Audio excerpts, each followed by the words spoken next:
The Martian winds swept over the desolate Cydonia Mensae, a region famous for its face-like hills and strange geometric mesas.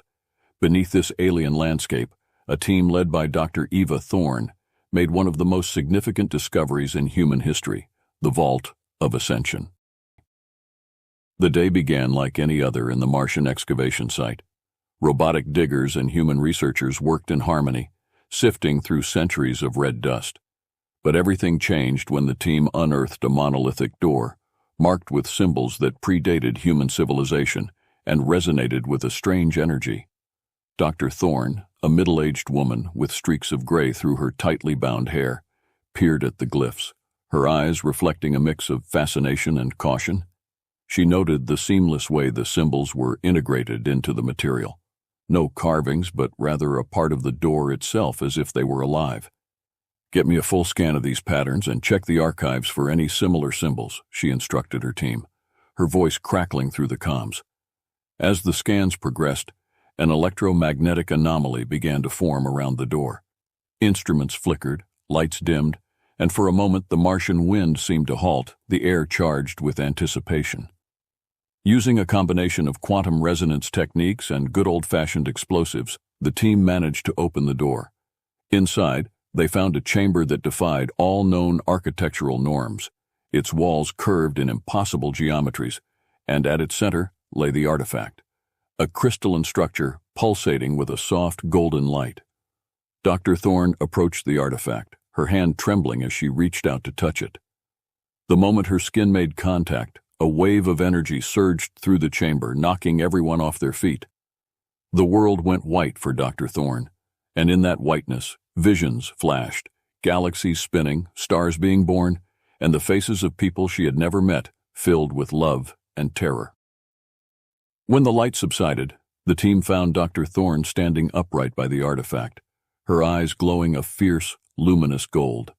She looked around, seemingly unharmed, but fundamentally changed. "Dr. Thorne, are you all right?" one of her colleagues asked, approaching her with caution. "I am more than all right," she replied, her voice carrying a new, resonant timbre. "I see everything. The fabric of the cosmos is open to me. I understand now our place in the universe." In the aftermath of the occurrence, the word of Dr. Thorne's transformation had spread very quickly.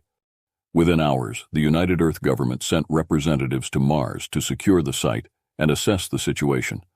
Dr. Thorne, under observation, demonstrated her newfound abilities, manipulating physical objects without touching them, healing her own minor injuries instantaneously, and even altering her physical appearance. The government, realizing the potential of the artifact and Dr. Thorne's abilities, initiated Project Ascension, aiming to understand and replicate the conditions that led to her transformation. Dr. Thorne agreed to help, under the condition that the artifact's power be used for the benefit of all humanity. "I am but the first," she declared during a broadcast to Earth.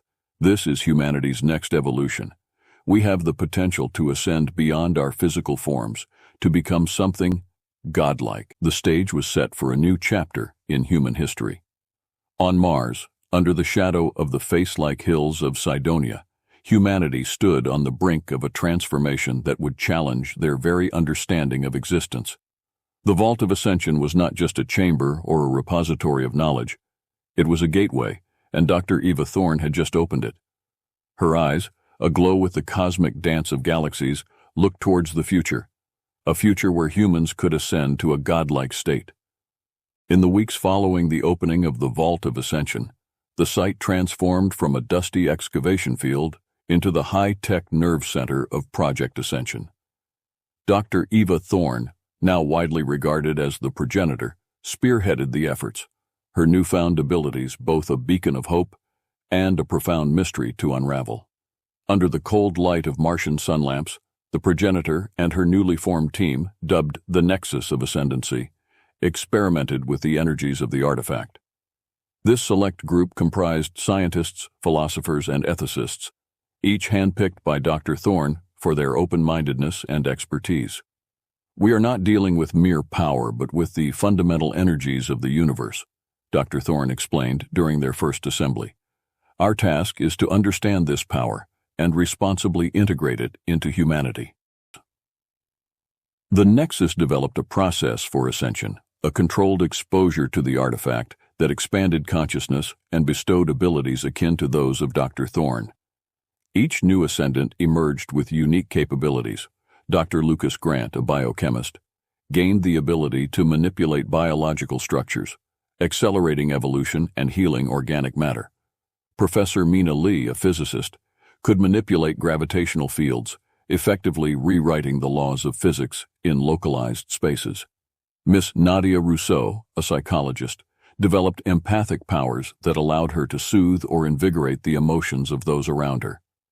With each new ascendant, humanity's understanding of the possible grew exponentially. As the number of ascendants grew, so too did the global reaction. Debates raged over the ethical implications of human enhancement. Religious groups, political bodies, and the general public were divided. Some saw the ascendants as the next step in human evolution, beings that could lead humanity into a new, utopian era. Others feared the potential for a new class system, one where ascendants ruled over non-ascendants. Dr. Thorne addressed the United Nations, her speech broadcasted globally. "We stand at the threshold of a new age. The powers we unlock today could end disease, poverty, and war, but they could also introduce new dangers. We must tread carefully." The first test of the Nexus's ideals came sooner than expected. A faction within the United Earth government, led by General Marcus Vinson, sought to militarize the ascendant abilities. Covertly, they attempted to replicate the ascension process, resulting in a catastrophic event, the Oslo anomaly, where a failed ascension caused a temporary spatial rift in Norway. The disaster brought into sharp focus the potential dangers of ascension. It catalyzed the Nexus to establish the Ascendant Accord, a set of ethical guidelines and safety protocols for using and spreading ascendant powers. With the Accord in place, Dr. Thorne proposed the next phase of Project Ascension, Earth Ascension. This ambitious plan aimed to carefully select volunteers from around the globe, representing a cross-section of humanity, to undergo ascension. The goal was not only to enhance individuals, but to ensure the equitable distribution of power, a reflection of Dr. Thorne's vision of a united, uplifted humanity. 2 years into Project Ascension, humanity's transformation was no longer a secret confined to Earth and Mars. The rapid evolution caught the attention of the Galactic Empire, a colossal federation of alien civilizations that ruled over the Milky Way with both wisdom and an iron fist. Their technologically advanced societies had maintained peace and order across star systems for millennia. The Emperor, Arcturus XVI, with his elongated limbs and a crown of luminescent tendrils, presided over the council. Reports of humans acquiring godlike abilities reached his ears, disturbing the centuries-old balance the Empire had painstakingly cultivated. "Bring me the human affairs envoy," Arcturus commanded, his voice a deep, resonating wave that filled the opulent chamber. Envoy Tavral, a spheroid with the ability to morph his gelatinous body, floated forward. His species was renowned for their diplomacy. "Your Eminence, the humans have not only unlocked, but also mastered powers that rival some of the high-order civilizations. They call this ascension. Their potential for disruption is considerable," Tavral reported, his form shimmering with hues of concern. "Prepare a delegation. We need to assess this. Ensure the humans understand the Empire's stance on unauthorized advancements," Arcturus decreed. A fleet of the Empire's best ships, led by the formidable commander Xylix, was dispatched to Earth. Their mission was to evaluate the human advancement and, if necessary, intimidate them into subservience. The ships, armed with weapons capable of neutralizing entire planets, made the journey through hyperspace, arriving in Earth's orbit within days. The arrival of the Galactic Empire's fleet sent ripples of panic and awe through Earth's newly formed Ascendant Dominion. The sight of the massive ships in the sky brought humanity together in a mix of fear and defiance. Dr. Thorne, now recognized as the ambassador of the Ascendant Dominion, greeted Commander Xylix and his entourage as they descended upon the United Nations headquarters, now a site for interstellar diplomacy. We welcome the Galactic Empire to Earth, Dr. Thorne started, her voice calm and her eyes glowing softly with a golden hue. We are aware of the Empire's concerns and are prepared to discuss the terms of our ascension. Xylix, a towering figure clad in iridescent armor, nodded slightly. The Empire does not wish conflict, but we will not tolerate disruptions in the galactic order. Your ascension, while impressive, must not set a precedent for other species.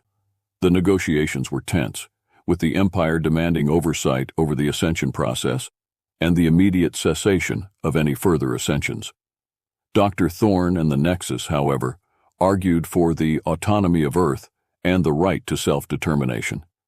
As talks stagnated, Dr. Thorne proposed a demonstration of ascendant powers, hoping to persuade the Empire of humanity's worthiness as a galactic equal. The demonstration was held at the foot of the Dyson sphere that orbited the Sun, a marvel of human and ascendant engineering. Dr. Thorne showcased their ability to manipulate energy, creating a spectacular display of light and power that temporarily brightened the sphere. The demonstration had an unintended effect. While it was meant to foster understanding, it instead ignited fear within the Empire's delegation. The ability to manipulate such colossal energy constructs was beyond anything the Empire had encountered in a species so young and recently spacefaring. Commander Xylix, visibly shaken but maintaining composure, communicated his concerns to Emperor Arcturus. However, they decided it to be best to settle the matter by making a pending doctrine of peace. Following the tentative peace agreement with the Galactic Empire, the Ascendant Dominion prepared for further scrutiny from other galactic players. The Nexus of Ascendancy, under the leadership of Dr. Eva Thorne, focused on strengthening Earth's defenses and the newly established diplomatic channels. The time had come to solidify humanity's place among the stars, not just through power, but through wisdom. As part of their agreement with the Galactic Empire, Earth would host a series of diplomatic talks and scientific exchanges, termed the Galactic Summit. Delegates from various star systems, intrigued and concerned by reports of humanity's ascension, were invited to witness the capabilities of the Ascendants firsthand. The summit will be our stage to demonstrate not only our power, but our intentions, Dr. Thorne briefed her fellow Ascendants. We must be transparent, but also strategic. Our survival as a species could depend on the outcome of these talks. The construction of the summit venue was itself a display of ascendant abilities, a floating coliseum orbiting Earth, made from materials engineered at an atomic level to be nearly indestructible. It was designed to accommodate various alien physiologies, with environments that could be altered in real time to suit different atmospheric and gravitational needs. Delegates arrived in a cavalcade of starships that lit up the Earth's orbit with their diverse and brilliant technologies. Species that had only been names and images in human databases now walked the halls of the summit venue. The Arcturians, beings of pure energy, the Jovakians, massive creatures accustomed to high-gravity environments, and the enigmatic Devorians, cloaked in their bioluminescent veils, were among the attendees. Dr. Thorne and her team, including Dr. Lucas Grant and Professor Mina Lee, welcomed each delegate with the utmost respect and openness. We are honored to share our home with you and hope that these talks will foster a new era of cooperation across the stars, Dr. Thorne declared in her opening speech. The demonstrations were carefully planned to awe and assure the delegates. Professor Lee manipulated gravitational fields to create a ballet of floating water spheres, each orbiting the other in a delicate balance. Dr. Grant showcased his mastery over biology by regenerating a severed limb of a volunteer Jovakian, an act that earned gasps and murmurs of approval from the audience. Nadia Rousseau, the empathic psychologist, conducted a session that gently allowed the delegates to experience the emotional journeys of ascendance, fear, hope, and ultimately, peace. This experience, more than any other, bridged the gap between the disparate species, as they shared in the fundamental emotional truths of sentient beings. However, not all were convinced. A faction of delegates, led by Ambassador Krelix of the Scepter Moon Coalition, challenged the Ascendants to demonstrate their powers in a controlled, combative trial. If you are to be our equals, show us that your powers can be regulated, That you can control such godlike abilities without endangering the cosmos, Krelix proposed. The trial was a series of non-lethal combats set in virtual environments, tailored to test the Ascendant's control over their abilities under pressure. Dr. Thorne participated, facing scenarios from quelling a starship mutiny with her time manipulation powers to rescuing civilians from a fabricated disaster scenario. Each Ascendant acquitted themselves with precision and restraint, proving not only their formidable powers, but their ethical use. The trials were broadcast throughout the galaxy, and the feedback was overwhelmingly positive, tipping the scale of public opinion in favor of Earth's new role in the galaxy. Emperor Arcturus convened an emergency session with his top advisors aboard the Imperial command ship. The Grand Chamber, bathed in the dim red light of Betelgeuse, echoed with the urgent voices of the Council. "Humanity poses a unique threat," Arcturus stated, his voice resonating deeply through the chamber. "Their ability to ascend, to reach what appears to be a godlike state, could inspire rebellion or worse across our territories." General Vark, the lead military strategist, a grizzled veteran of many interstellar conflicts, responded with a hardened gaze. "My Emperor, if we allow the Ascendants to spread their influence unchecked, we risk uprisings. I propose a show of force, a strike to cripple their Dyson sphere and capture this artifact of theirs." The Council agreed, albeit with reservations, and a plan was devised to sabotage Earth's central source of power and influence, the Dyson sphere. A fleet of cloaked ships armed with electromagnetic pulse, EMP devices, and quantum disruptors was dispatched to the Sol system. Their mission was clear: disable the Dyson sphere and seize control of the artifact, thus halting the ascension process and reasserting Imperial dominance. As the fleet approached, Commander Xylix, who had once negotiated with Dr. Thorne, sent a covert team to infiltrate the sphere. "Remember, we are here not to destroy, but to disarm. Capture the artifact and retreat before they can muster a defense," he instructed his elite unit. The operation began under the cover of cosmic dust clouds. The Imperial forces managed to breach the outer defenses of the sphere, using sophisticated hacking algorithms to bypass the Ascendant security network. However, as they neared the core, where the artifact was housed, the Ascendant's foresight proved formidable. Dr. Thorne, who had developed precognitive abilities, sensed the disturbance in the cosmic weave. "They're here for the artifact.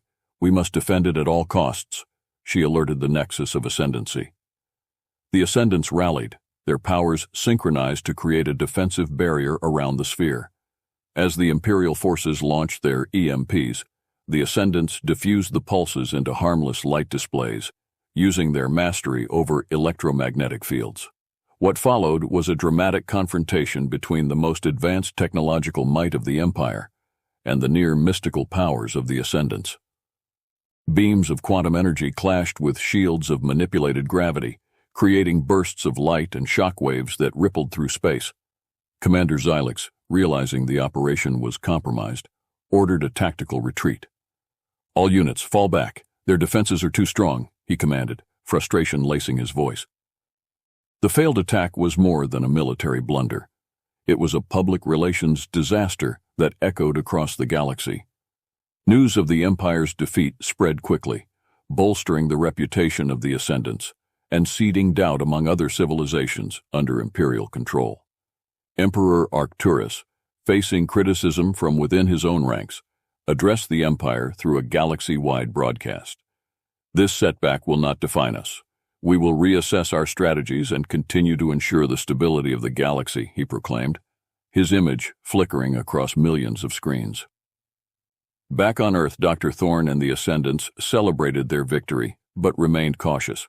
With the Galactic Empire's failed attempt to undermine Earth's Dyson sphere and seize the artifact, the Ascendant Dominion's prestige and influence surged across the cosmos.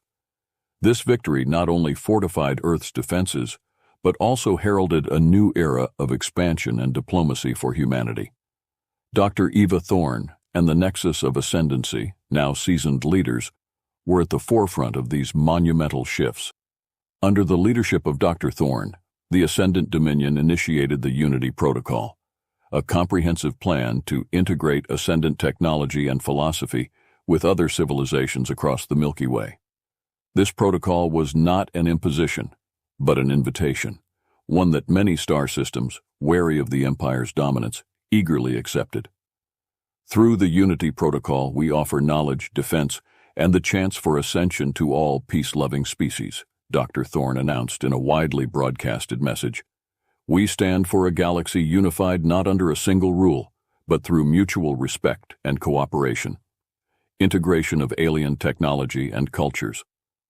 The Dominion's engineers, scientists, including ascendants like Dr. Lucas Grant and Professor Mina Lee, worked hand in hand with alien experts to blend the best of human and extraterrestrial technologies.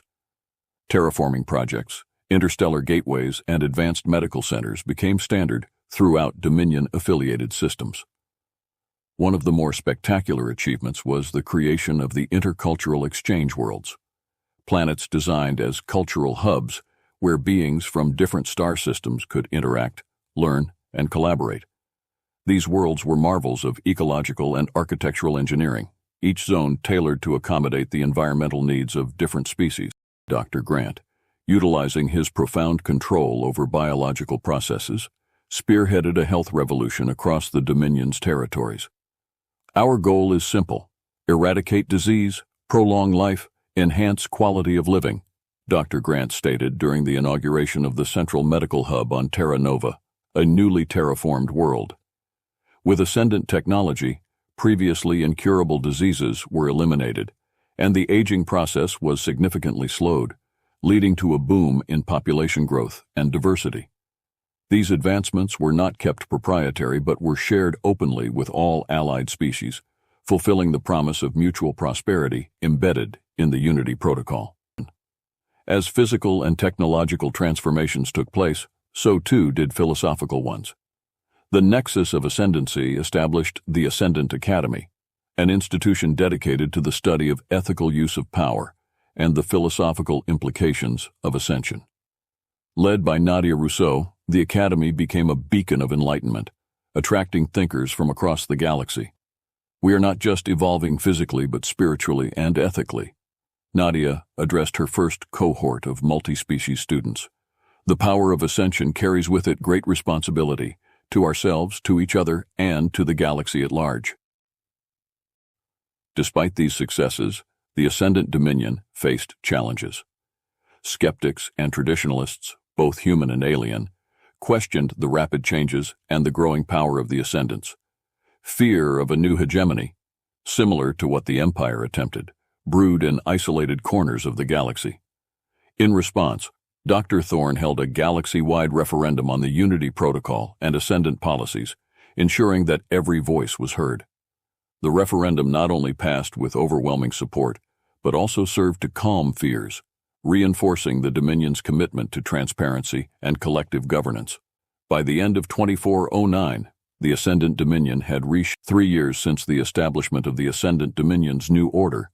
The galaxy witnessed unprecedented peace and cooperation under the guidance of the Ascendants. Dr. Eva Thorne and the Nexus of Ascendancy, emboldened by their success within the Milky Way, now set their sights beyond, to other galaxies and the uncharted territories of the universe.